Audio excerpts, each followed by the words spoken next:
Buenas tardes Venezuela, buenas tardes Criptoverso y en especial un fraterno saludo a nuestros compatriotas de la parroquia San Agustín, nuestros anfitriones virtuales en este día de hoy jueves 5 de febrero del año 2026 por su estación cultural Alameda 100.3 FM en la radio de San Agustín. En esta la 61ª entrega de su programa Hablemos de Cripto y algo más.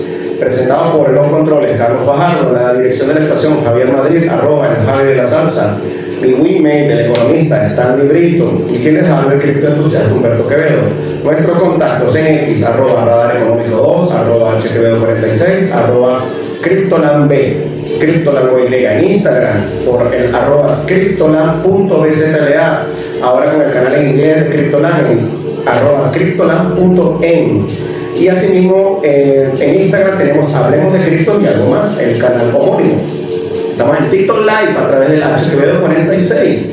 Y en streaming también pueden ver, escuchar y en vivo todos nuestros programas de la emisora en Radio Alameda, Radio Web.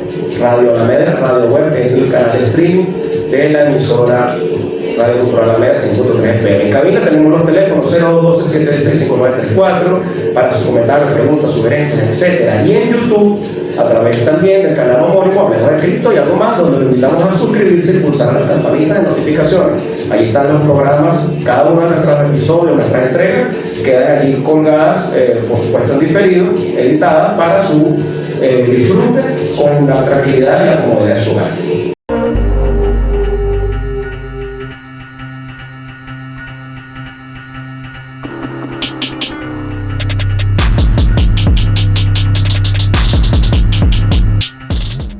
Bueno, como siempre comenzamos por la introducción del programa.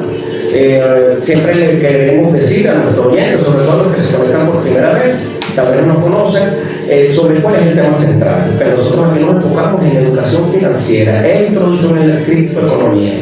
Básicamente creemos en algo que llamamos la formación de los nuevos criptociudadanos. ¿Quiénes son los criptociudadanos? Son aquellas personas que creen en la verdadera libertad del ser humano y que se logra cuando se rompen las cadenas que nos atan del sistema tradicional. La necesidad de educación financiera es algo fundamental para poder lograr esta liberación y sobre todo para edad temprana, ya que hemos observado que nuestros sistemas educativos lamentablemente no contemplan este tipo de formación en nuestros muchachos. Entonces creemos en las criptomonedas, los criptoactivos, tecnología blockchain, finanzas descentralizadas, organización de activos del mundo real, desarrollo de NFT, sus aplicaciones en la economía real, no solamente en la economía, también en la vida cotidiana, a nivel de medicina, telemedicina, supervisión, etc. Nosotros acá también nos verán luchando siempre, tratando de desenmascarar lo que denominamos la trampa del dinero fiat, la trampa del sistema tradicional en la cual estamos todos, y donde una élite de privilegiados son los que se benefician y el pueblo es el que sufre. También nosotros aquí buscamos de alguna manera cultivar ese gusanito de la curiosidad por la historia, el conocimiento de la historia, tenemos que es algo muy importante para evitar cometer los errores que se hayan cometido en el pasado. La historia es algo muy importante y como decimos acá, el conocimiento de nuestro pasado nos blinda contra la tiranía del opresor. Bueno, y sin más preámbulos, nosotros tenemos nuestro programa aquí dividido en 4 secciones. La primera de ellas se llama La recta dura las rodillas. Y el día de hoy vamos a hablar en nuestra sección de La recta dura las rodillas, un tema que a nosotros nos preocupa mucho, nos llama mucho la atención, a mi compañero Stanley y a mí, y es el siguiente: fallas en nuestro sistema de inteligencia. Correcto. Stanley tiene mucho que decir al respecto, ¿verdad, Stanley? Sí, bueno, también. Mucho, sobre todo en el tema de la inteligencia económica. Correcto. Desde esta frontera, desde acá, de donde estamos, queremos transmitir información al pueblo. Nosotros no cobramos por esto es un trabajo de vocación, esto es un trabajo social que hacemos porque nos interesa informar a nuestro pueblo. Y en algo hemos fracasado, me incluyo yo porque ese es un tema de todos los venezolanos, es la inteligencia económica. Fallamos en la inteligencia económica. ¿Y qué es la inteligencia económica? Está bien, explicarle a la gente, por favor. La inteligencia económica es fundamentalmente el trabajo de seguridad y defensa de nuestro sistema financiero, de nuestra economía, de nuestro Producto Interno Bruto, de nuestros sectores productivos. ¿Cómo se hace? Mira, empezando porque la gente dentro de algún sector económico se inserta dentro de un sector económico y su intención no es producir. Su intención puede ser sabotear. Hay un dicho que dice en el libro de Sun Tzu, conocer tu enemigo como a ti mismo. Correctamente. Un principio fundamental de la inteligencia, ¿no? ¿Cómo no? El arte de la guerra. Entonces tienes que conocer a tu enemigo como a ti mismo. Entonces, hay un amigo mío llamado Humberto Quevedo que tiene una pirámide de Kelsen en el sistema económico. Y en la pirámide de Kelsen, la Constitución Nacional representa la base fundamental, pero la cumbre es lo más alto. En la pirámide de Humberto es al contrario. La base fundamental del sistema financiero, de la economía del país, es el sistema monetario. El sistema monetario, lo que concurren ahí en el sistema monetario, tenemos que detener la devaluación. Para eso necesitamos ir en contra de los actores que nos devalúan la moneda todos los días del mundo, todos los días del mundo. Entonces, para ello no es suficiente algunas decisiones económicas. Ahí tiene que interactuar la inteligencia económica. Digo, tiene que interactuar la inteligencia económica, es que tenemos que ver quiénes manejan la casa de bolsa, quiénes manejan la casa de intercambio de criptomonedas. No sé si habrán ahorita licencias vigentes, creo que hay una licencia vigente, pero más allá de todo eso, tenemos que analizar quiénes manejan nuestro banco. Tenemos que analizar en manos de quién están. Entonces, en eso consiste la inteligencia económica, la inteligencia financiera. El sector económico como el petrolero, pues, mira, la inteligencia económica tiene que penetrar los proveedores de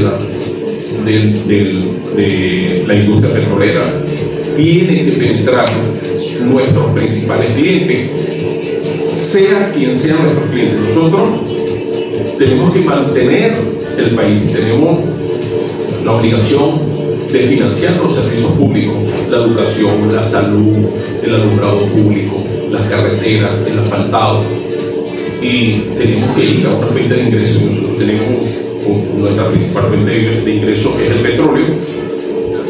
Pues necesitamos hacer un uso óptimo de estos recursos. Por eso hemos llamado el programa de hoy el ancla financiera, más allá del apalancamiento financiero, porque yo veo que cuando un banco, para estabilizarlo en el momento que se atraca, tú que eres marino, Humberto, yo veo que nace en un ancla, no tiene una palanca para detenerlo. Entonces el ancla hace una función ahí mucho más... Sí, el anclaje le da estabilidad, es lo que tú quieres decir. Estabilidad. Entonces, sí, es correcto. Necesitamos lograr la estabilidad económica. Por eso nosotros hablamos del ancla económica, del ancla financiera y no del apalancamiento financiero, porque el apalancamiento financiero te da apertura a la inversión, pero si no seguimos a la inversión, si no le damos un seguimiento al dinero, entonces perdemos la intencionalidad de la inversión. Entonces por eso hablamos del ancla financiera. Acompañamos todo esto con un sistema de inteligencia financiera eficiente. ¿A quién le vamos a otorgar esos créditos? ¿Cuál es el uso de esos créditos? De los recursos. De los recursos. Ajá. ¿Cuáles son los sectores prioritarios? Necesitamos urgente. En un tiempo se habló de sectores no petroleros como prioritarios. Bueno, tal vez no sea prioritario, pero necesitamos desarrollar el sistema, el sector turismo.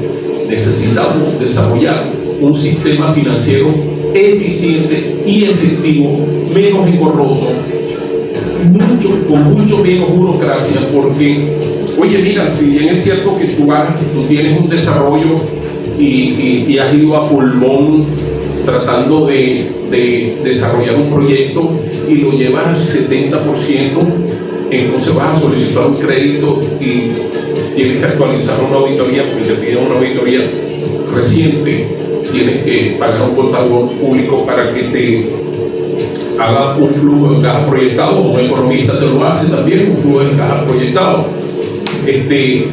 Tienes que hacer un avalúo a la propiedad, que también cuesta dinero, porque necesitas demostrar cuál es el valor de eso, porque necesitas tener un colateral.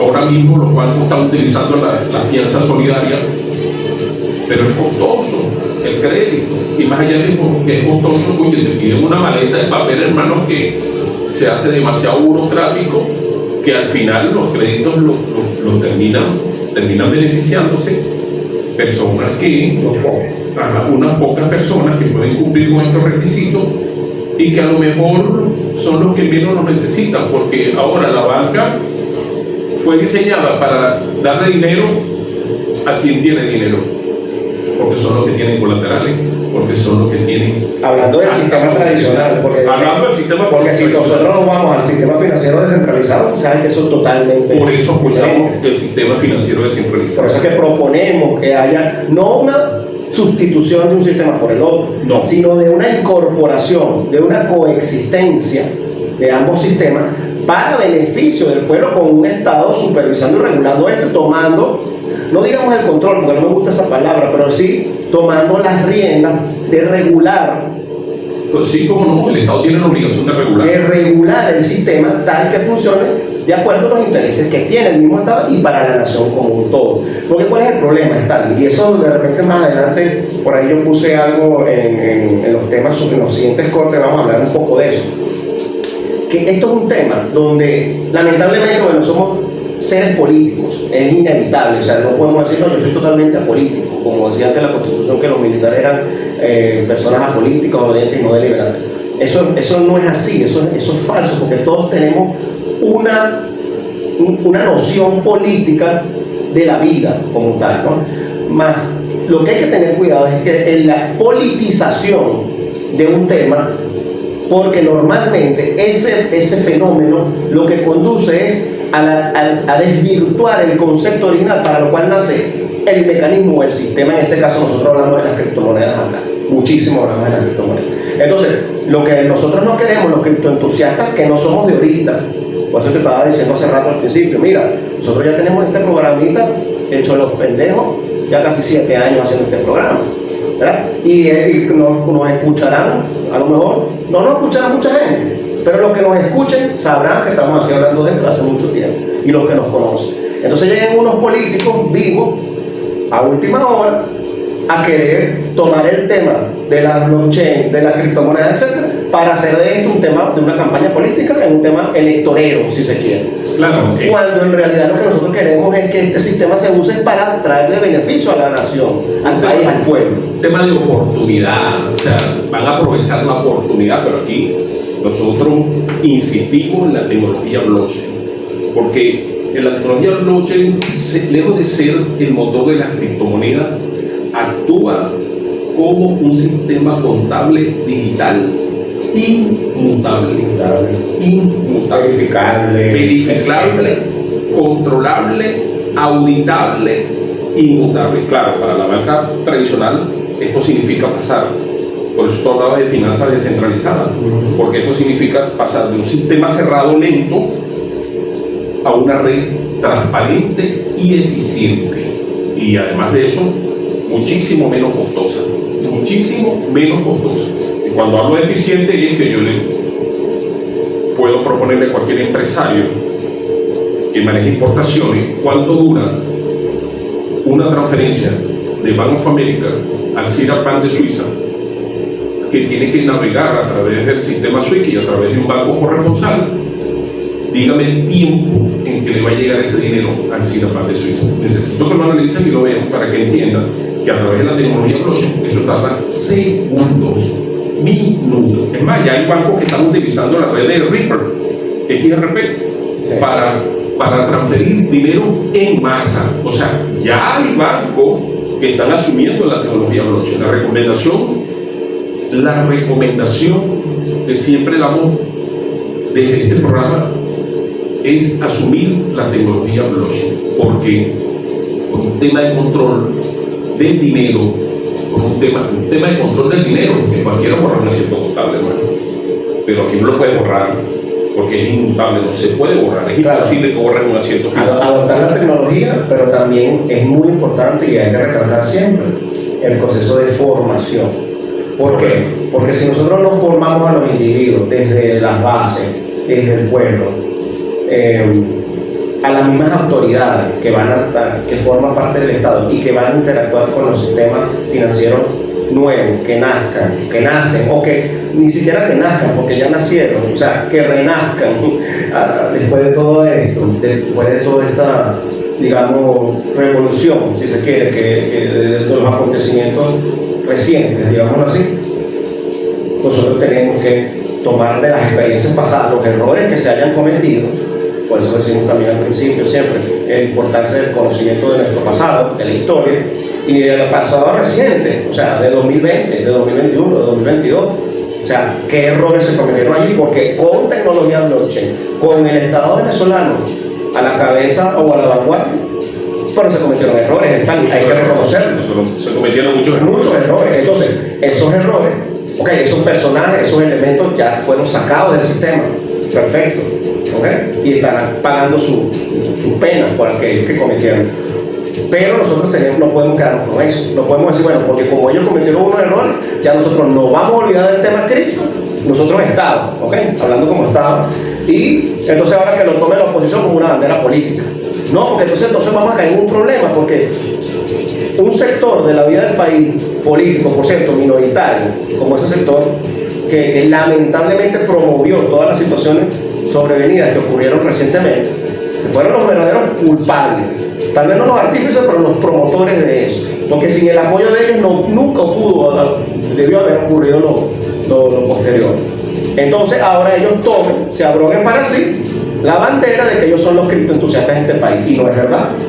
No es verdad, porque aquí somos muchos criptoentusiastas que somos patriotas. Y no voy a hablar de temas políticos, de que si somos revolucionarios o no, ya ustedes saben cada quien qué es lo que tiene en su corazoncito. Pero lo que sí somos todos aquí es patriotas. Eso sí es correcto. Y de tal manera que mira, la historia habla por sí solo. Entonces tú te presentas hoy apoyando la tecnología blockchain y para apoyarte políticamente, y la gente va a analizar la historia, pero ¿desde cuándo tú apoyas la tecnología blockchain? ¿Desde cuándo tú estás inserta como criptoentusiasta? Eso es lo que tiene que verse. Sí, porque tal vez adolecen del programa del gobierno, adolecen del programa país, entonces están buscando desesperadamente de alguna manera que los tomen en cuenta, porque lamentablemente estos sí están tutelados, de verdad, desde el exterior. Entonces, de alguna manera, presenta un plan ahí para que digan que sí tienes algo que proponer, pero realmente esta propuesta no es de un sector parcializado políticamente, sino es una propuesta que viene de un sector del pueblo, de la base del pueblo, porque Venezuela fue pionera en el uso y en la adopción de las criptoeconomías. Es más, somos uno de los países con más adopción cripto, a pesar de que tenemos todavía un pequeño porcentaje de nuestra población, porque es que a nivel mundial todavía la adopción es pequeña. Tuvimos la primera superintendencia nacional de criptomonedas que existió en el mundo. Tenemos un marco regulatorio que por supuesto hay que actualizarlo, hay que seguir incorporando elementos. Y experimentamos con criptomonedas propias, con muchísimo éxito. Lo único del cual critico es que no se le haya dado más usabilidad o la usabilidad debida, porque las personas que se encargaron, que hoy están en prisión, que se encargaron de administrar y de diversificar el uso del petro, pues lo que hicieron fue centralizarlo y hacer de ello un negocio de tipo personal. Y vamos a estar claros, capaz fueron captados por el enemigo. Por eso cuando decíamos en esta sección, y para redondear un poco el tema de la primera parte del programa, que es la rectadura de las rodillas y las fallas de nuestro sistema de inteligencia, estos elementos lamentablemente fueron captados por el enemigo, porque el enemigo sí aplica este concepto de conocer a tu enemigo como tú mismo, sí, como a ti mismo. Porque si, así como nosotros decimos aquí, nosotros tenemos que conocer a tu enemigo como a ti mismo, ellos también lo piensan. Y entonces ellos nos buscan infiltrar de tal manera de saber cuáles son nuestras debilidades. Ven que, bueno, sí, están usando tecnología blockchain, pero tienen a fulano, mengano, estos tipos son fáciles de captar. Vamos a estar claros y bueno, vamos a sabotearle su proceso de desarrollo de criptoeconomía, pero orientado por el Estado. Vamos a estar claros, eso es lo que pasa, y por eso es que el imperio nos domina tal y como siempre, y como el demás. Esto lo dijo el Libertador, ni siquiera lo digo yo. Es un libertador que más nos ha dominado por la ignorancia que por la fuerza. O sea, la gente, ellos andan con un cliché, los gringos, no, que los invadieron. Eso no fue una invasión, eso fue una incursión, una operación de incursión muy cobarde, por cierto, en medio de la noche, usando precisamente, ahora hablando del punto de vista militar, usando precisamente la decepción, el engaño, ¿verdad? La infiltración, colocando elementos, quintas columnas en diferentes partes de sistemas, ¿ok? Y imposibilitando que nuestras defensas funcionaran como era correcto. Pero es que esa es parte de la guerra. Y nosotros tenemos que estar preparados para eso también. Nosotros tenemos que hacer lo mismo, o tenemos que hacer lo mismo. Nosotros también tenemos que tener conocimiento de dónde están sus unidades, quiénes son los que se están preparando, dónde se están preparando, para estar preparados para precisamente poder prevenir esa situación. Entonces, todo eso que ellos hicieron, lo hicieron haciendo previamente un estudio de inteligencia, en este caso militar, como lo han hecho desde hace muchos años de la parte económica, porque cuando decimos aquí es que hay que parar el tema de la devaluación, yo estoy de acuerdo contigo, eso hay que hacerlo, hay que pararlo, hay que estabilizar la economía. Correcto. Para estabilizar la economía hay que estabilizar el sistema monetario, porque es la base de la economía, lo hemos dicho acá, es la tesis que nosotros estamos proponiendo, que estamos impulsando, incluso una tesis que inclusive estamos pensando hasta llevarla a nivel de doctorado, en donde nosotros decimos, porque eso no lo ha dicho casi nadie, o bueno, que yo sepa, no lo veo en la literatura por ahí, donde que realmente la base de todo es el sistema monetario. Si no tenemos un sistema monetario estable, no podemos desarrollar economía, no podemos traer inversión, no podemos traer nada. Y para eso necesitamos un sistema monetario duro. Y el proceso de devaluación no es tanto porque hay ciertos actores que tal, es porque simplemente nosotros formamos parte de un sistema monetario que no controlamos nosotros mismos y que lo controla precisamente tu enemigo principal, tu enemigo jurado, tu enemigo declarado.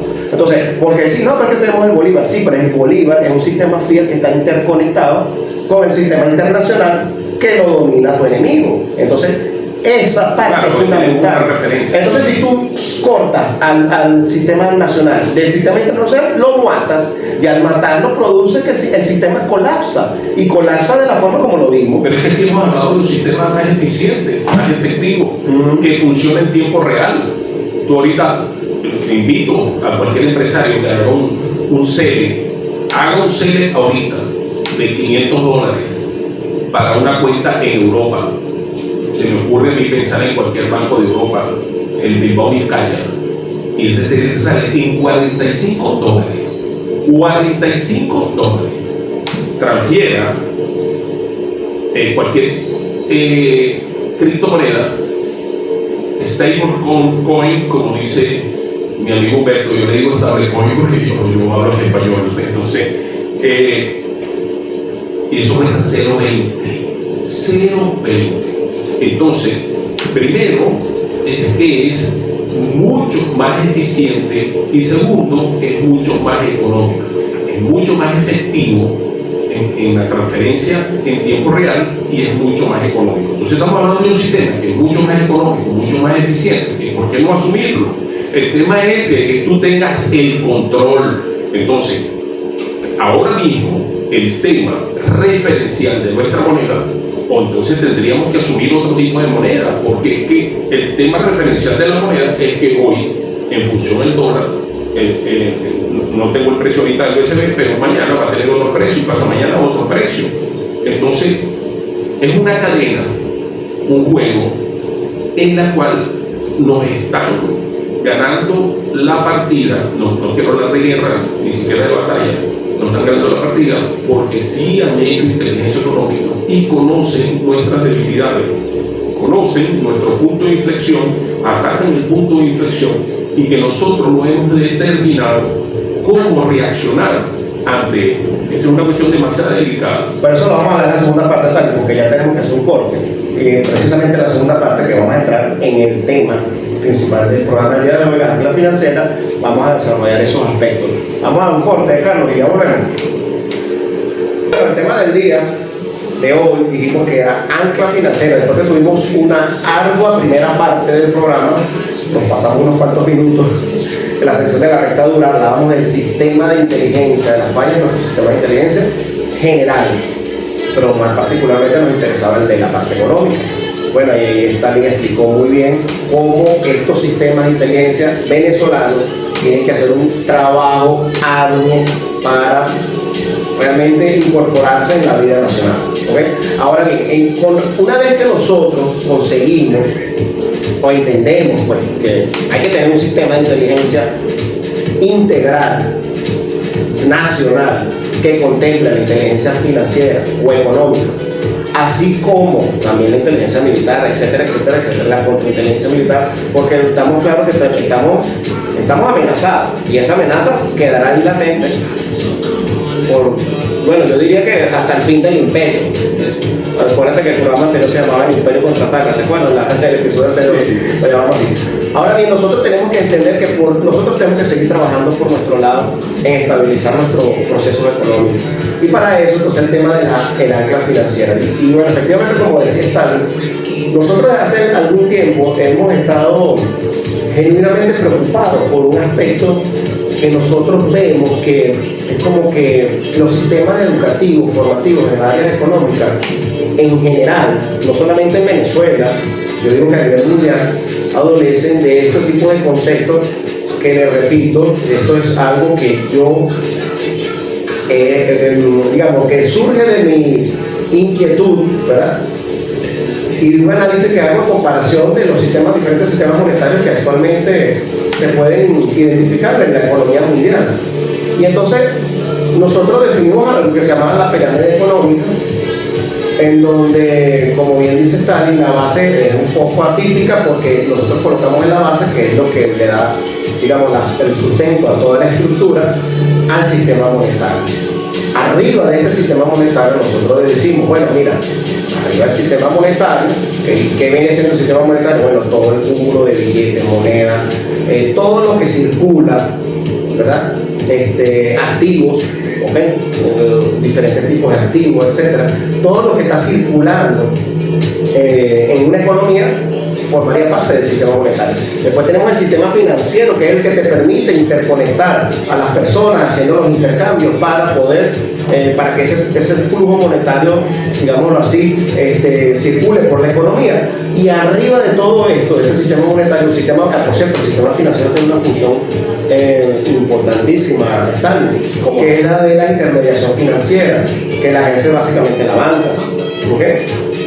La banca, o en el caso de un sistema monetario cripto, los sistemas de intercambio, los exchanges o casas de intercambio, en donde ellos cumplen una función, la intermediación financiera que cumple la banca, básicamente su función principal es la de captar depósitos y direccionar eso a créditos para financiar los sectores productivos de la economía. Ese es el concepto original. Y esta parte es importante también porque allí es donde el imperio consigue las fallas de nuestro sistema, ¿verdad? Nos ataca por allí y entonces nos hace que colapse nuestro sistema monetario. Pero una de las fallas, fíjate, elementalmente nosotros no tenemos bancos corresponsales para hacer transferencias en dólares al resto del mundo. Entonces, al estar desconectado del sistema financiero del mundo, porque no tenemos eso como un río, el SWIFT, que tú le cortas la salida al mar, entonces ¿qué hace? El agua se estanca. Claro, ¿Y qué pasa cuando el agua se estanca en un sitio? No tiene salida, eso se pudre. Nos podrimos. Se pudre. ¿Por qué? Porque no tenemos manera, yo se lo digo, no participamos en el comercio internacional de manera efectiva. Entonces nuestra balanza del pago es casi nula. O sea, contablemente la balanza del pago es casi nula porque tiene que buscar medios alternativos para poder percibir los ingresos, porque ahora mismo creo que nos van a dar apertura, aleluya, gloria a Dios, nos van a dar apertura, pero sigue siendo deficiente. ¿Por qué? Porque tiene un intermediario, y dependemos de alguien que no es por cierto tu mejor amigo. Y aún siendo el mejor amigo, tienes un intermediario, depende del sistema SWIFT, se te hace lento recibir un pago y hacer un pago. Repito, insisto en la tecnología blockchain. Tú hablabas de las finanzas descentralizadas. Pues yo no dependo de un tercero, ni tengo que pagar el costo que representa ese sistema bancario ineficiente. Yo tengo una tecnología que me permite a mí actuar en tiempo real y de manera efectiva. Los reales vienen de China, 3-4 minutos, ya los tengo aquí, los fondos, los recursos financieros.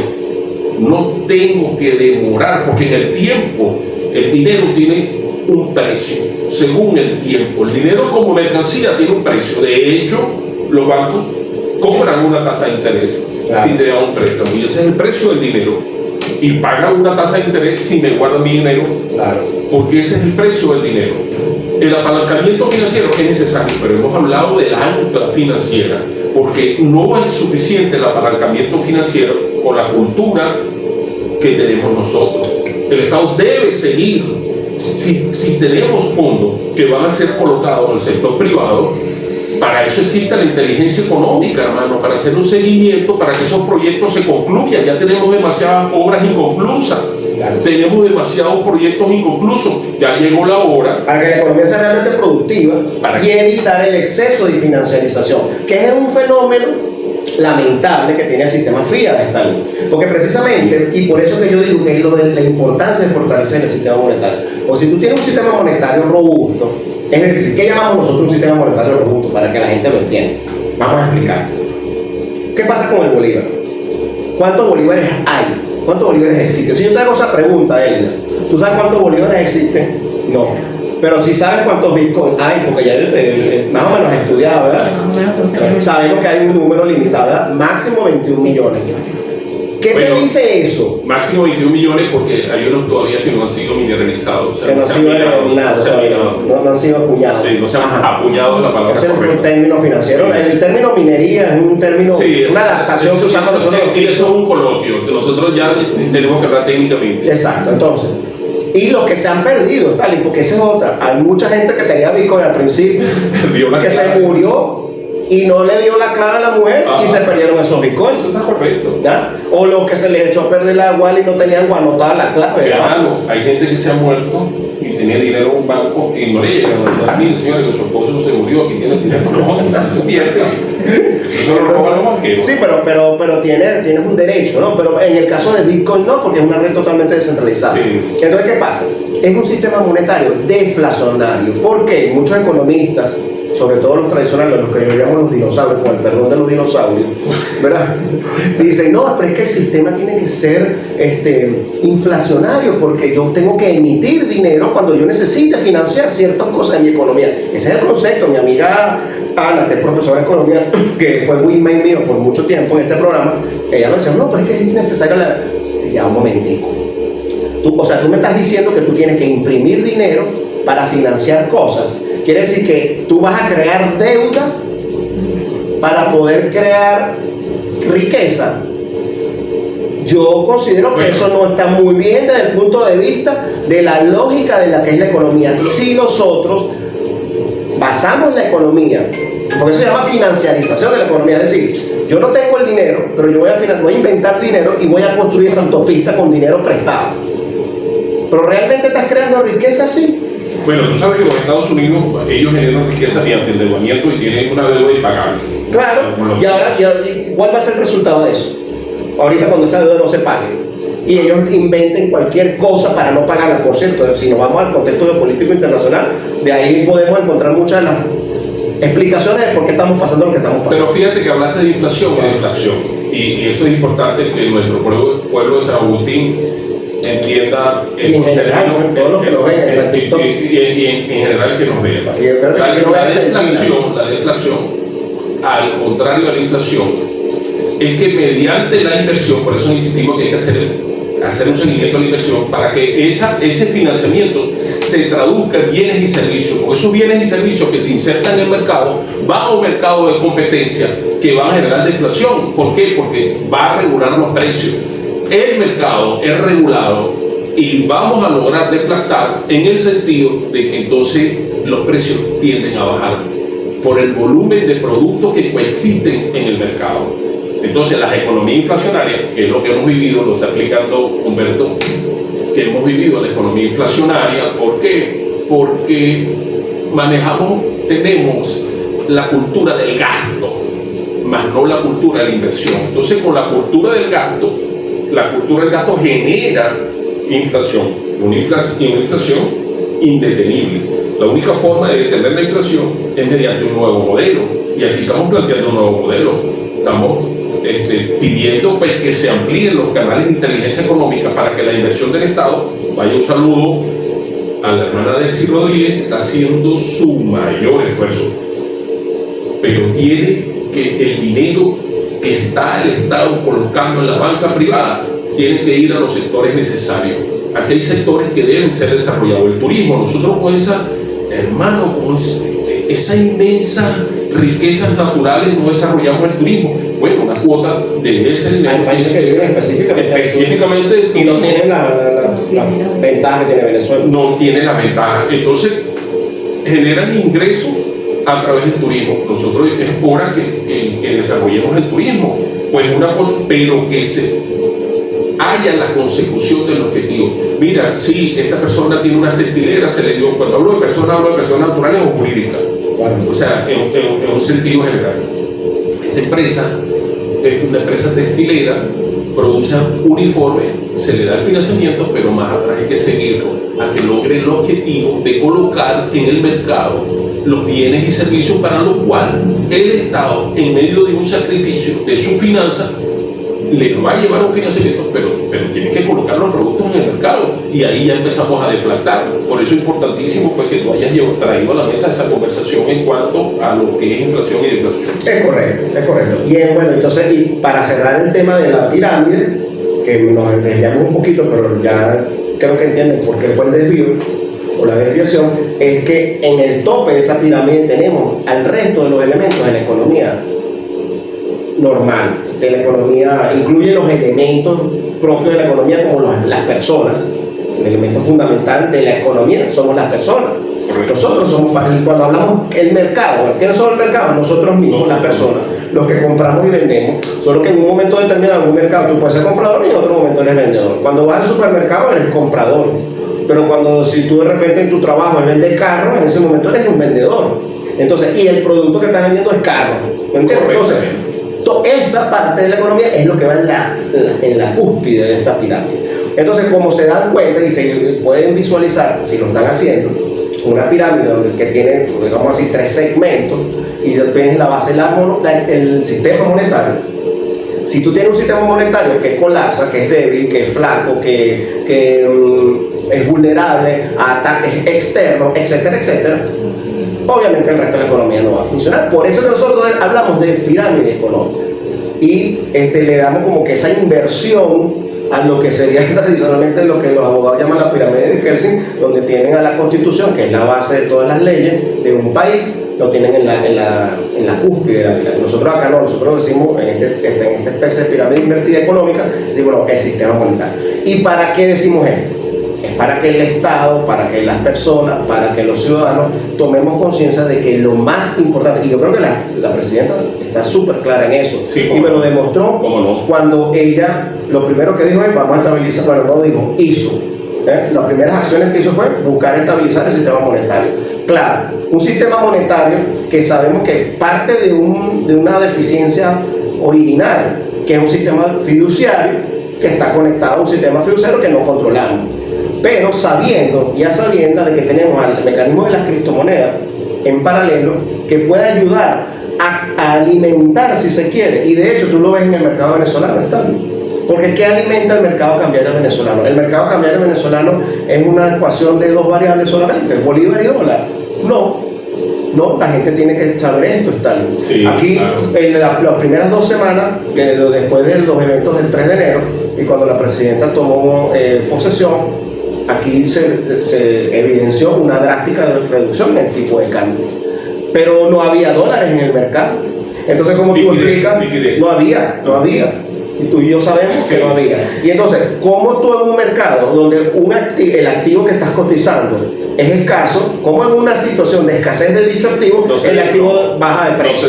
¿Cómo baja de precio? No, ¿por qué baja de precio si hay escasez del activo? La única forma, la única explicación que nosotros vimos es que está en una ecuación de 3 variables o un triangulito con 3 vértices. ¿Okay? Bueno, eso es una redundancia, todos los triángulos tienen 3 aún con la escasez, con la escasez del efectivo, hay una bajada de precios. Y es porque se desplomó. Pues, o sea, hay una escasez, fíjate, y la teoría económica dice el valor de la mercancía, su valor intrínseco es a través de su escasez. Mientras más escaso sea, es más costoso. ¿Y por qué bajó entonces? Porque había un exceso de inyección de criptos en el mercado. Correcto. Entonces nosotros tenemos que estar claros, no nos podemos caer a mentira. El pueblo lo tiene que entender. Yo no sé si es que no quieren que el pueblo lo sepa. Yo no sé, mira, el pueblo tiene que entender que el mercado cambiario venezolano incluye inexorablemente, incuestionablemente, y yo diría que obligatoriamente, a las criptos. No, es que ya es una necesidad del país, Humberto, y hemos insistido en esto. Hermano, pero si ya los bancos más grandes del mundo, para poder hacer transferencias... Porque tenemos que entrar primero rápido a la fiesta nuevamente porque nos salimos un rato y la vaina se puso buena mientras estuvimos afuera. Entonces tenemos que volver a entrar, todavía hablando como Estado. No, como Estado, claro. Los bancos más grandes del mundo que están utilizando hay una criptomoneda que se llama XRP. Está utilizando la plataforma XRP para enviar dinero en masa en tiempo real. Están convencidos, fíjate, atacan la criptomoneda, pero utilizan el sistema blockchain para enviar dinero en masa en tiempo real. Entonces ya están convencidos de que de verdad el dinero fiat es un dinero exageradamente deficiente. Y hacemos voto para que se asuma la tecnología blockchain. Es porque en cualquier momento también nos desconectan y entonces otra vez estamos aislados en el mundo. Correcto. Entonces, si ya nosotros hemos avanzado, hemos recorrido un camino, pues hermano, quien no conoce su historia está condenado a repetirla. Exacto. Ya conocemos la historia, entonces no podemos repetir la historia. Mira, las alianzas que haga el gobierno con quien los haga para fortalecer el país, pues llevan nuestro apoyo, porque es que somos venezolanos y patriotas, como dijo Humberto. Es correcto. Pero no podemos alejarnos de una realidad. No podemos alejarnos de una realidad que ya a nosotros nos aislaron y utilizaron unas herramientas para aislarnos. Esas herramientas, nosotros tenemos que ir aislando esas herramientas y hacernos independientes de esas herramientas para que el día de mañana no nos vuelvan a castigar con la misma correa. Claro, y que vamos a estar claros, ellos buscan seguir con la dominación. La dominación no ha cesado. O sea, el intento de dominación. Y por medio de la economía es donde más nos han dominado, más que por la forma militar. Por la ignorancia y porque hemos fallado en la inteligencia económica. Entonces, nosotros tenemos que usar estos conocimientos para liberarnos. Bueno, ahora vamos a otro corte, y al regreso vamos a seguir hablando. Vamos a retomar el tema de eso de la politización, del riesgo de politizar lo que es la tecnología blockchain en estos momentos cuando Venezuela más lo necesita como nación. No, pero eso lo están haciendo en el sentido de la oportunidad los arribistas. Pero eso lo vamos a hablar en la siguiente parte, ¿eh? Vamos a volver un poco corto y ya volvemos. Estamos de regreso a su programa Hablemos de Cripto y algo más por Alameda 100.3 FM, radio de San Agustín. Bueno, entonces en esta parte del programa, Stalin, dijimos que íbamos a hablar de, continuando, ¿no?, con el tema de la ancla financiera para mejorar la economía. Y determinar, decíamos al final de la sección anterior, que era importantísimo apalancarse en estas tecnologías financieras, crear un sistema financiero con esta tecnología basada en blockchain, y nos dimos cuenta que hay un riesgo tal, que es el tema de la politización del uso de la tecnología blockchain. Nos hemos dado cuenta con preocupación. Esta mañana mi amigo Alfredito, el famoso Alfredito, me pasó un video y entonces yo me río, ¿no? Pero de verdad, después cuando me puse a ver el video, hablaba muy bien de la tecnología blockchain, porque tenemos que, tú sabes, porque la economía, entonces con eso se va a evitar la corrupción, porque el dinero se va a distribuir de una forma equitativa, justa, de acuerdo a la ley. Y entonces después en la mitad del video ponen una fotico de la ingeniera María Corina Machado. Porque nosotros tenemos un proyecto político. Entonces yo dije, ay papá, mira por dónde vienen esto. Esto lo que están diciendo es que ahora el proyecto político de esta señora o señorita, ¿verdad? Su proyecto que ella pretende presentar, su programa, que ella, me imagino que le quiere vender a sus amos, porque ella realmente no parece muy venezolana que se diga, ¿verdad? Es que ella ya tiene un proyecto económico y basado en la criptoeconomía y en la tecnología blockchain. Como que si eso fuera un aspecto que ella está trayendo ahorita acá nuevo o novedoso a Venezuela.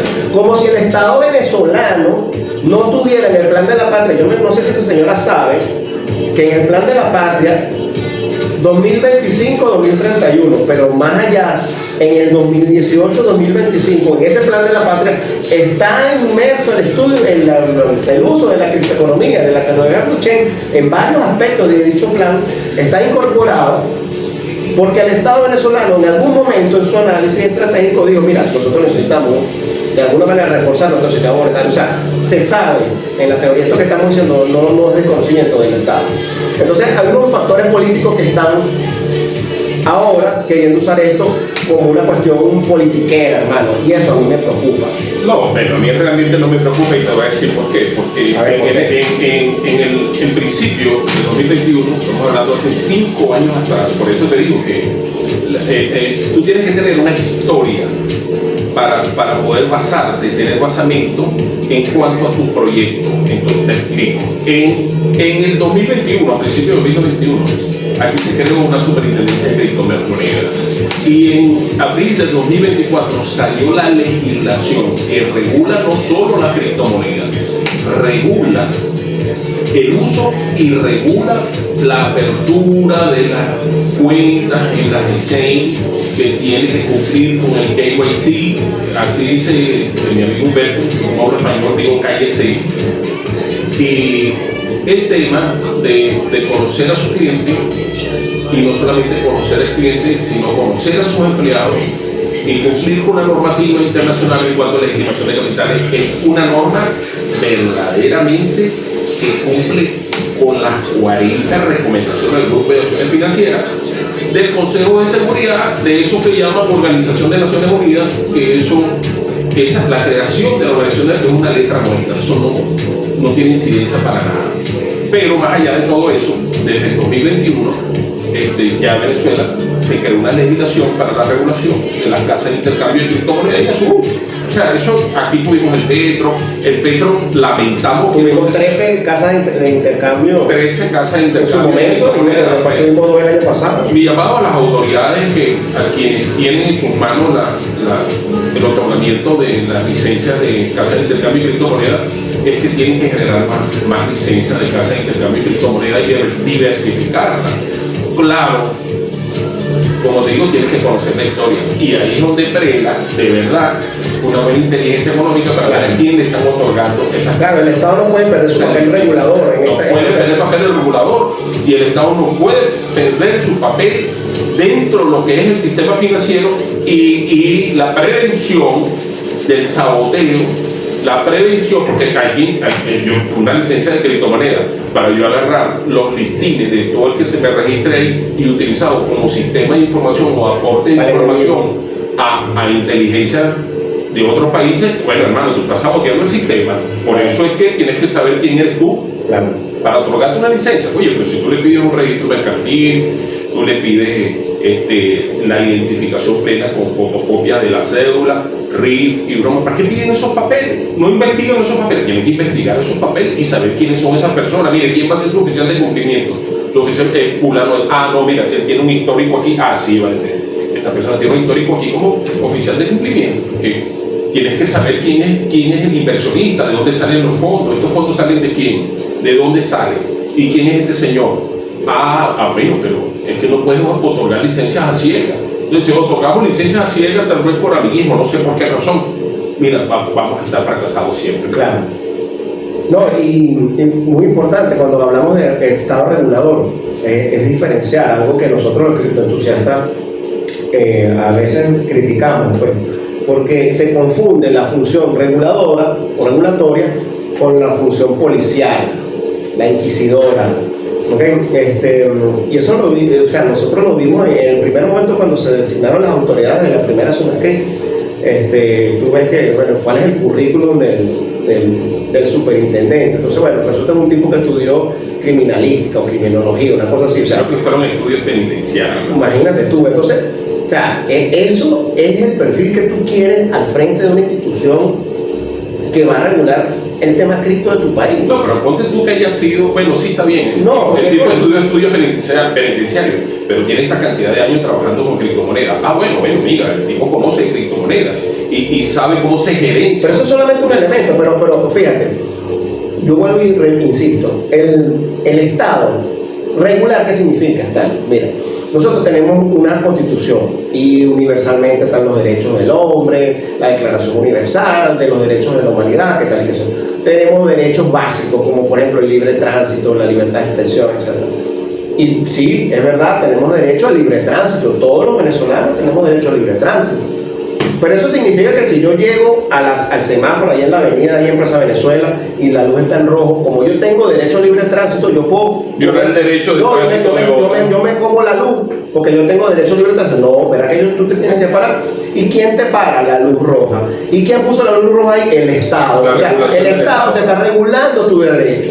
¿Y por qué te lo tiene que regular? Porque tú no puedes pasar al mismo tiempo que el otro. Entonces, eso mismo es el Estado regulador con las cripto. Es correcto. Nosotros, el Estado tiene que permitir el uso, pero poner orden. Básicamente yo lo veo como un director de orquesta, no como un policía que anda atrás de la gente, de los que cambian P2P, de los que cambian... ¿Qué es eso, pana? Entonces, esa parte el Estado tiene que entenderlo, y se lo decimos de buena manera y con mucho respeto, ¿verdad? Que esto no es una cuestión de carrera de juego de policías y ladrones. Esto es un Estado que tiene que coadyuvar, y los ciudadanos, y para eso es muy importante una cosa que yo coloqué aquí en mi chuleta, la importancia del ciclo formación-adopción. Porque si no nos formamos, hermano, nosotros, los criptoentusiastas, que modestamente contribuimos a veces con una formación aquí y allá, pero eso no tiene mucho alcance. Eso tiene que ser también una política de Estado, para que llegue a mucha gente. Hay mucha gente que le gusta el tema, que quiere aprender. La misma gente que se conecta en este programa y lo ve y hace sus comentarios y tal. Pero vamos a estar claros, la formación va más allá. La formación es un proceso donde tiene que haber una formalidad, ¿verdad? Un pénsul, evaluar para que la gente de verdad le quede el conocimiento, y a partir de eso podemos adoptarlo. Y eso es todo. La gente, la viejita que cobra su pensioncita, que quiere usar las criptos o que le llegó una remesa de un hijo, qué sé yo, ¿verdad?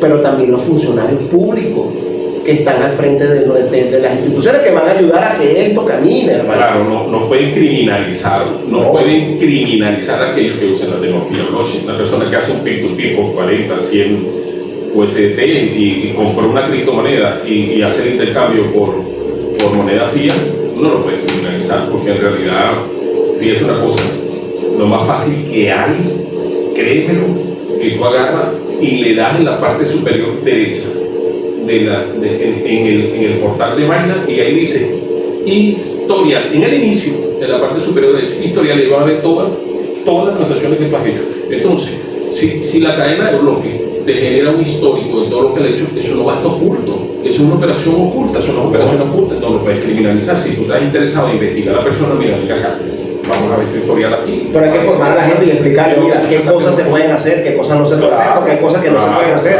Tú que eres oficial de cumplimiento, eres experto en eso. La tercerización, hay que explicarle a la gente, mira. Claro. Porque entonces dice, bueno, pero es que el no conocimiento de ley no implica o justifica su incumplimiento. Tienes toda la razón, coño, pero no le vas a explicar a la gente. Tienes que explicar a la gente que no puede, cómo es que es tercerización. Hay gente que no sabe ni qué es tercerización. Entonces hay que explicárselo, ¿verdad? A la gente, ¿para qué? Porque es algo novedoso, hermano. Entonces, simplemente se lo explicamos a punta así, se PC visitando a la gente. No, vale. Claro, vamos a tratar de. Tú sabes que quien regula, la norma que regula esta acción de legitimación de capitales, financiamiento del terrorismo y financiamiento de la proliferación de armas de destrucción masiva, tiene un enfoque en riesgo. Entonces la tercerización es un alto riesgo. ¿Por qué? Porque actúa en nombre de un tercero que tiene oculta su identidad. Entonces, en una de sus recomendaciones, la GAFI indica que tú tienes que conocer el origen de los fondos, pero también indica que tienes que conocer el destinatario final y en ese interín todos los que interactuaron. Cuando tú actúas en nombre de terceros se pierde la traza del dinero. Exacto. Y ahí es por eso donde, es el riesgo, exacto. Correcto. Ahí es donde nace el riesgo de legitimación de capital. Pero por eso tenemos que explicárselo al pueblo. Claro, hay que explicarlo. Y hay que formarlo. Pero es un tema de alto riesgo. Eso no constituye delito. A una persona, para que pueda ser condenada por un delito, tiene que probar el delito. Pero luego, bueno, legitimación de capital, sí, pero primero tienes que probar el delito que cometió. Bueno, cometió un hurto, cometió un robo, le pagaron y ese dinero hizo la correcto, un secuestro, y con ese dinero es narcotraficante y comercio ilícito de droga a través del comercio ilícito con esos fondos, y con esos fondos, ok, pero es que en el mundo fiat, es donde se legitima capitales, hermano. Claro. En el mundo fiat. Entonces, cuando tú vas a intercambiar, hacer un peer-to-peer, como dice Humberto, yo digo P2P porque es lo que hablo español, tú utilizas una cuenta bancaria y se supone que ahí hicieron un KYC, hermano. Claro. Entonces, mira, que transfirieron una cuenta y esa cuenta está investigada, pero ya va, esa cuenta está investigada, pero es porque el banco no le cerró la cuenta, si está investigada, claro. ¿Me entiendes? Mire, tenga su dinero, váyase de aquí porque usted representa un alto riesgo para mí. Entonces, en un peer-to-peer que tú puedas hacer dentro de una plataforma, te involucra en un tema de carácter judicial, porque simplemente algunas fronteras legales no se cumplen. Sí, exacto. Bueno, entonces, redondeando en esta parte que habíamos hablado de los riesgos de la politización, hermano, nos queda claro dos cosas. Uno, no se dejen caer cuentos con que ahora salió un ala política extremista, que es la culpable, por cierto, de lo que nos pasó recientemente, en el sentido de que fue la que propició, la que nos vendió, la que le dio la idea Elia, por favor, dile al señor Terán que estoy en un programa en vivo que ahorita no puedo atender. ¿Tienes el número de él?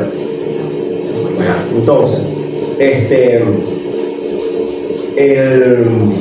entonces que esa ala se abrogue, ¿verdad?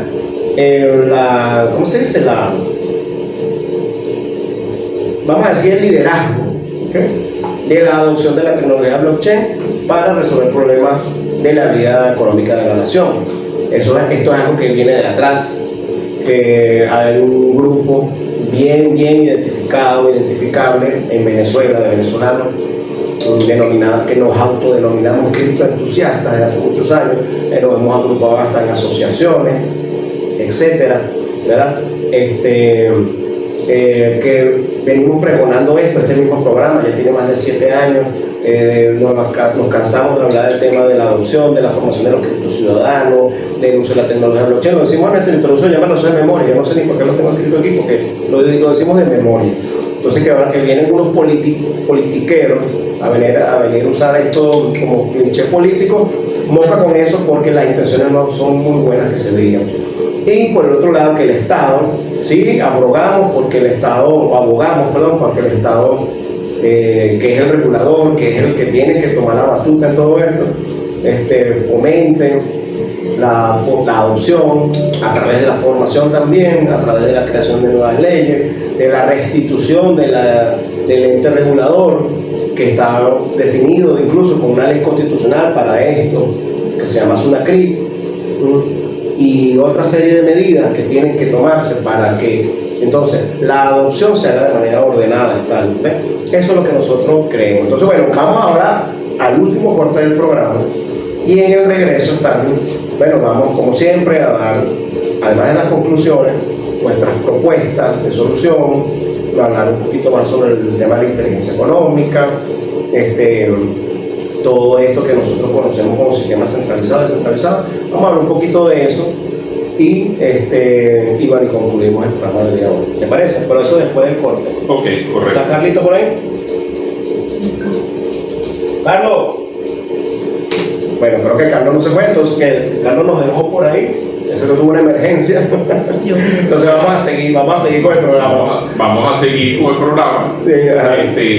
Bueno, vamos a empezar. Importante lo que estás diciendo, Humberto, porque hemos fallado demasiado, hermano, demasiado con el tema de la inteligencia económica del país.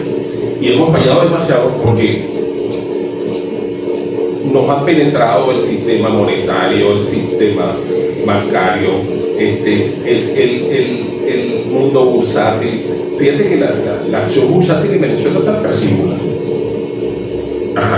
¿Qué hemos hecho para exaltar ese tipo de mercado? Fíjate que cerraron la superintendencia de criptomonedas, porque esas personas que estaban allí... Bueno, técnicamente no está cerrada, pero está muy disminuida su función. Claro, muy disminuida su función. Sí. No tiene un cierre absoluto, solo que está minimizado. O sea, creo que hay una o dos, no estoy seguro, licencias, pero en principio nacieron con 13 licencias que se otorgaron. Entonces tenemos que avanzar un poco en el tema de inteligencia económica. Es correcto. Y bueno, y entender también que la soberanía nacional, desde nuestro punto de vista, empieza por la soberanía monetaria.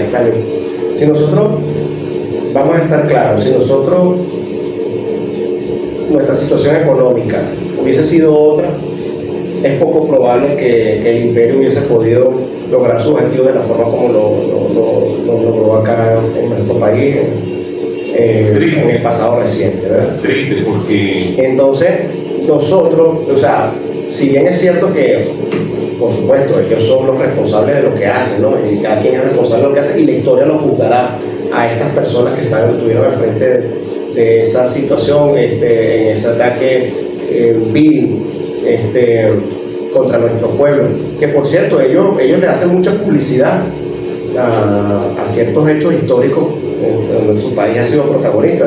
No se puede desmeritar la participación de los Estados Unidos en la Segunda Guerra Mundial. Por cierto, entraron a la guerra que entraron producto de un ataque que ellos recibieron, del cual fueron ellos víctimas por parte del Imperio japonés en aquel entonces, y donde su presidente Roosevelt, ¿no? El presidente Franklin Delano Roosevelt en ese momento se acercó al Congreso para declarar la guerra, para solicitar la declaración de guerra, que era la forma legal para poder entrar a ese país en guerra, o es la forma legal para un país de esos poder entrar en guerra, y no de la forma ilegal como ellos incursionaron acá. Dijo que ese evento, o sea, la justificación para entrar a la guerra, fue el evento de la invasión, el ataque a Pearl Harbor por parte de Japón, ¿verdad? Que fue un hecho que quedará grabado en la infamia, en la historia, como la infamia que cometió el imperio japonés contra ellos, que eran otro imperio, por cierto. Sí. Porque ellos, vamos a estar claros, Pearl Harbor queda en Hawái. Hawái era un reino que ellos invadieron y que destronaron al rey que había ahí y a la civilización que había ahí, prácticamente la diezmaron, para ellos anexárselo y hacer un estado de Estados Unidos. Claro, fue un motín de guerra de Estados Unidos. Exactamente. Pero sin embargo, tenemos que aclarar que entonces esa infamia, disculpa, para cerrar la idea, la infamia que ellos dicen que recibieron de los japoneses en el año 41, bueno, yo diría que esa infamia, peor multiplicada por 10, fue la que nosotros recibimos. ¿Por qué? Yo voy a hacer una pequeña diferencia. Porque resulta que el imperio japonés, si bien es cierto un imperio poderoso, atacó a otro imperio igual o más poderoso que ellos. ¿Okay? Estos individuos, ¿verdad?, cometieron, o sea, atacaron un país muy inferior en términos militares, ¿entiendes? O sea, y se sobrepasaron, ¿verdad?, atacando un país que prácticamente primero no tenemos historial bélico, más allá de las guerras de independencia y todo lo demás, ¿verdad? Y no tenemos el poderío militar que tienen estos tipos. Entonces, si te pones a ver, fue un ensañamiento, si se quiere. Es como que si un boxeador profesional va a pelear con, no sé, con un niño de 15 años, ¿entiendes? Por más que el niño esté en condiciones, por más que el niño sea un superatleta, lo que tú quieras. Entonces, hay un tema de un ensañamiento. O sea, si te pones a ver, la infamia fue peor, 1000 veces peor que la que se cometió la que dicen ellos que cometió Japón contra Estados Unidos. Por cierto, aspectos que ellos sabían, que ese ataque iba a ocurrir en cualquier momento, tanto así que lo estaban esperando, y tanto así que ellos más bien estaban, era chingo que eso ocurriera para poder entrar formalmente en la Segunda Guerra Mundial, porque hasta ese momento no habían podido entrar. Es correcto. Mira, pero aclaramos que el pueblo, y hablando del pueblo, una cosa son los gobiernos, otra cosa son sus habitantes. El pueblo de los Estados Unidos es un pueblo amigo, un pueblo hermano, el pueblo. A lo mejor no estamos de acuerdo con algunos sistemas de hacer política, pero yo recuerdo siempre, por eso hay que recordar la historia. El hijo de George Washington le cortó el cabello y le entregó a Simón Bolívar, porque su papá le dijo: cuando yo muera me cortas el cabello y le entregas parte de mi cabello a Bolívar, y le dices: del libertador del norte para el libertador del sur. Bueno, lamentablemente George Washington no está gobernando ahorita Estados Unidos. Por eso es de la historia. Sí. Pero eso, la dignidad de los pueblos no se pueden acabar. Entonces hay que levantarlo. Hay que limitar, claro. Y para eso tenemos que ser independientes de forma económica. Pero ya llegó Carlito, y ahora lo que sí vamos a hacer es el último corte del programa.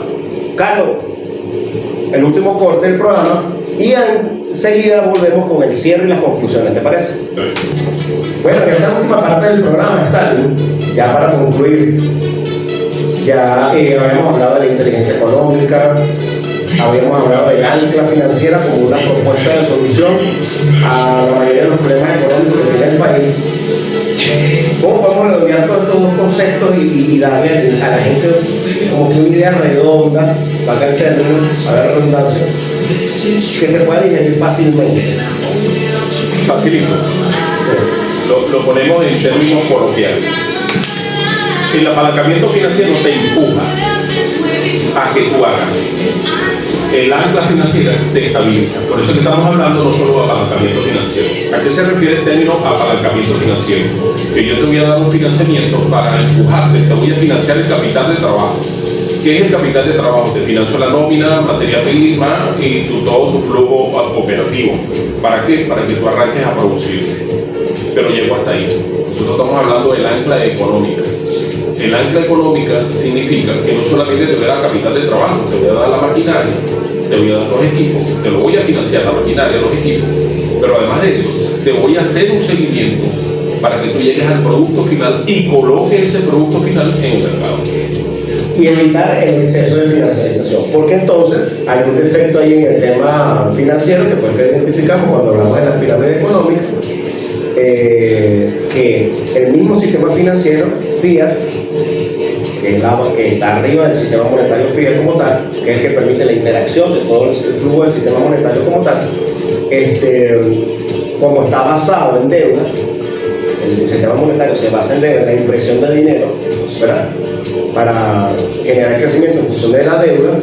Entonces, las masas de dinero que se producen en este sistema, como no hay control, normalmente se dirigen a alimentar el sistema cambiario, en donde pasan los fenómenos que sabemos ya que Venezuela ha vivido por muchos años, que es el de devaluación voraz y posteriormente la inflación. Por eso hablamos de la inteligencia económica. Las instituciones del Estado tienen que detectar ese tipo de operaciones. ¿Qué significa lo que dice mi amigo Humberto? Cuando una persona lleva sus ahorros a un banco o una empresa, el banco tiene un pasivo con las personas y con las empresas. Por eso se habla de la generación de deuda. ¿Por qué? Porque yo tengo que pagarte ese dinero, tengo un pasivo contigo. Pero si ellos llevan ese dinero, en vez de llevarlo al sistema de producción para generar bienes y servicios, lo llevan al mercado de divisas, obviamente va a generar una inflación desmedida. Así en dos planos. Exacto. Y es lo que hemos vivido, ni siquiera, yo diría que los últimos 50 años, es lo que se ha vivido en Venezuela, de los años 80, ¿no?, básicamente, porque nuestro sistema, y ha sido en etapas donde no hemos tenido, en teoría, conflictos con el imperio, Pues es porque lo que te demuestra que es un tema de falla estructural del sistema monetario. Por eso que nosotros pregonamos que la criptoeconomía, con un sistema monetario, que es un sistema monetario robusto, duro, en el sentido de que no hay impresión desmedida, la acuñación de moneda se hace mediante un esquema descentralizado, la toma de decisiones no es por medio de un ente central, ¿okay? Tiende a ser el sistema mucho más estable desde el punto de vista monetario y permite entonces que los otros elementos de la economía productiva se desarrollen de una manera más natural, más armónica, más ordenada. Y bueno, digamos que esta propuesta de solución no es tampoco nada nuevo, sabemos que eso está inmerso en el plan de la patria, sabemos que el Estado tiene conocimiento de esto, que ya ha trabajado en esto. Incluso el proyecto Petro fue parte de eso, ¿no? Pero más allá de eso, de ese proyecto que ojalá pudiera retomarse y revitalizarse, nosotros también proponemos acá trabajar no con una criptomoneda solamente, sino con una cesta de ellas, porque digamos que cada proyecto es diferente. Cada proyecto tiene sus ventajas, sus particularidades. El Bitcoin como reserva de valor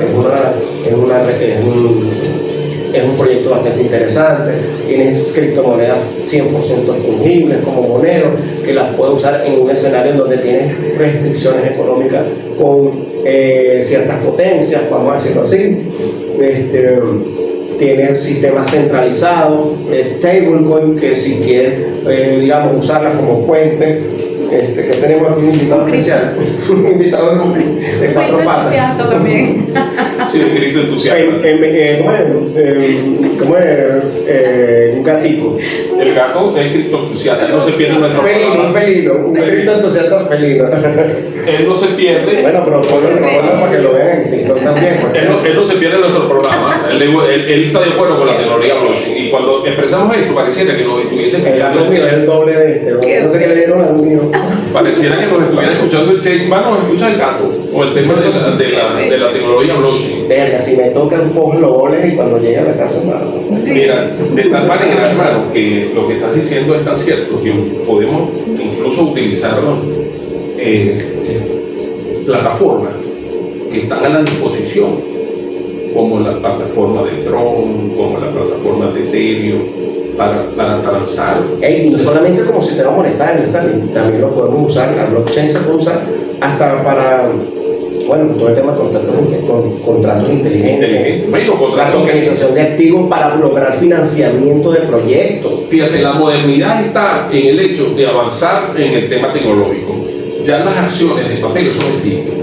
Ya las acciones digitalizadas de empresas ya eso no existen. Ya nosotros vamos a la tokenización. ¿Y qué pasa con la tokenización?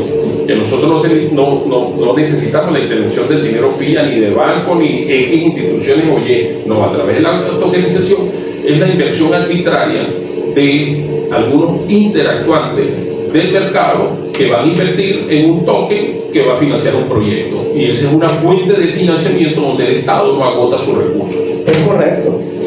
Y te permite apalancarte, como hablábamos hace rato, para poder desarrollar ese tipo de proyectos. Entonces, si te das cuenta, tenemos una cesta de soluciones.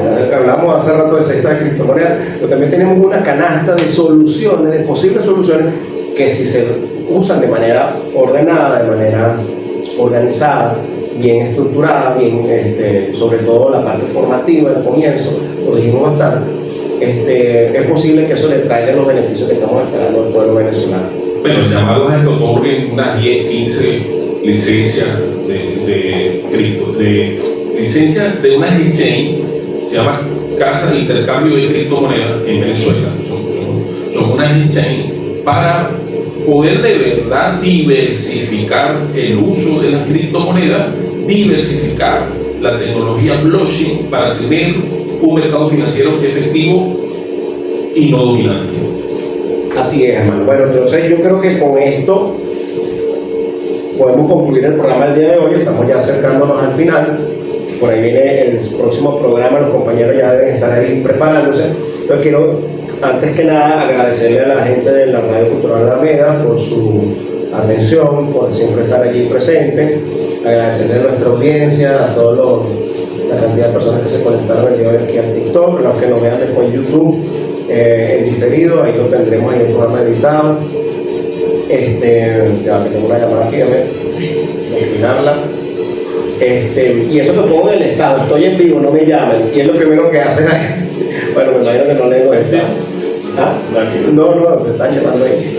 Entonces, bueno, y agradecerles también a la parroquia San Agustín por ser siempre nuestros anfitriones, ¿no? Como decimos aquí, los anfitriones habituales. Oye, Humberto, voy a aprovechar este espacio, de verdad, tengo que felicitar a la doctora Delcy Rodríguez porque me ha llegado información de gente que ha enviado comunicaciones al Palacio Miraflores y le responden enseguida. De verdad que como que la comunicación con el pueblo estamos avanzando en eso. Bueno, y en eso tengo que felicitar a los que están manejando el sistema de comunicación con el pueblo en el Palacio. Bueno, hay que entenderlo, la gente tiene que entender que los funcionarios públicos, bueno, son seres humanos y que también tienen limitaciones obvias de un ser humano, obviamente se refiere a un equipo de trabajo y debe tener allí unas personas allí para poder responder cada una de las cuestiones. Y también supongo que, bueno, las cosas que ella vea que son muy importantes, que requieran su atención, o le llevarán a ella un resumen, para que la toma de decisiones sea, por supuesto, atendiendo los intereses del país. Pero le dan atención, es lo importante. Tú sabes que yo un día fui a un banco a pedir un crédito, Humberto, y me dijeron que no, pero me atendieron también. Que yo salí feliz de ese banco que me dijeron que no. Bueno, es que eso está bien, eso es válido, porque uno también quiere saber, mira, si estoy cometiendo un error en mi solicitud, saber qué es lo que estamos haciendo mal para corregirlo. Siempre, o sea, aquí también a veces la gente se predispone, ¿verdad? Pienso yo que hay mucha gente que se predispone, que se ha mal acostumbrado precisamente porque el régimen de corrupción que también hubo en Venezuela por tanto tiempo, eso también caló un poco en la psiquis de las personas, entonces piensan que todo de por sí es malo, que todo de por sí es corrupto, no necesariamente eso es. Hermano, tú sabes que la corrupción se comete porque hay fallas en la inteligencia económica. Claro. Porque una persona que tiene un ascenso económico exagerado y es un funcionario público, pues las autoridades tienen que intervenir. Y por eso los servicios de inteligencia. Eso es importante. Y eso es importante que no se pierda de vista. Bueno, Tali, muchas gracias también a ti por estar aquí, acompañarme. Gracias a Carlito. Y vamos a ir con el cierre entonces, con la última del día de hoy. Gracias, Elias, también. Nos vemos en la próxima. Si os quiere, el próximo jueves. Gracias por la invitación, Humberto. Pues encantado de compartir este espacio contigo y con el pueblo de San Agustín.